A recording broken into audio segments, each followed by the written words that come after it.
The U.S. fails to make a dent in the UN vote calling for the end of the Cuba embargo, because they do this vote every year, and every year it is like 160 some countries voting to end it, and then usually somewhere between 2 and 7 countries voting to keep this economic war going. And that is because other than the U.S. and Israel, which are really the same country, the rest of them, the other 5, are just pawns, puppets of the U.S. empire. So this year, the U.S. convinced Argentina, I wonder how they did that, Hungary, North Macedonia, always pulling a lot of weight, North Macedonia. I cannot tell you how powerful they are on the world stage.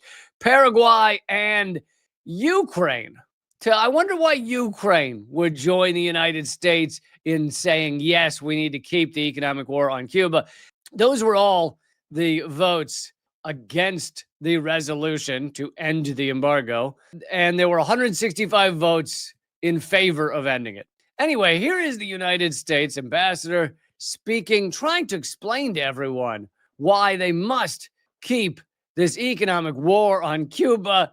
And then he gets just bitch slapped by Cuba, which is, so wonderful. I am going to play this a little fast so we don't have to sit through the whole 2.5 minutes, but some of you, many of you, frankly, some as recently as this morning, tell us privately that since the regime cares so much about this vote, that you just want to appease it. You just want to kind of go with the flow and go with the crowd. Yeah, I bet you no one said that. I bet you they all know this is the stupidest vote in the history of the UN, and that, of course, there's no reason for economic war on Cuba. But, you know, he can make up what he wants. That's what the Trump administration is good at. That's what you tell us privately. But, colleagues, let me suggest today that you do something different this year. The United States and the Trump administration wants to set the record straight when it comes to this resolution. Record straight. And to correct the fake news, the misinformation, and this false reality the regime seeks to create year after year with this vote.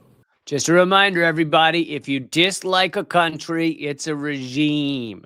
If you like a country, it's a democracy or a presidency or prime minister or parliamentarian or whatever. But if they're the bad guys on your list, then you say regime. Okay, so do not ever say American regime or Israeli regime. No.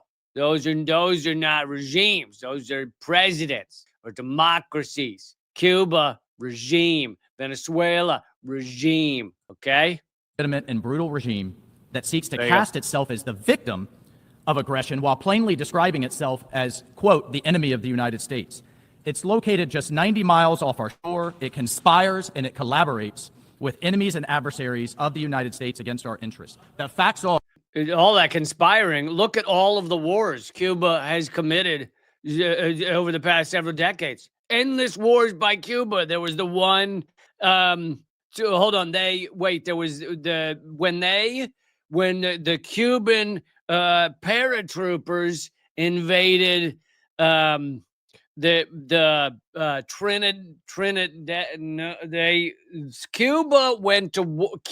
bombed the shit out of what's the island that only has penguins? Look, I don't have the whole list in front of me, okay?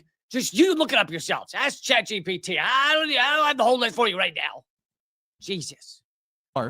That this regime supports terrorist organizations around the globe. It is allowing mercenaries to fight in the war in Ukraine. It's propping up the Venezuelan regime, and it aids cartels.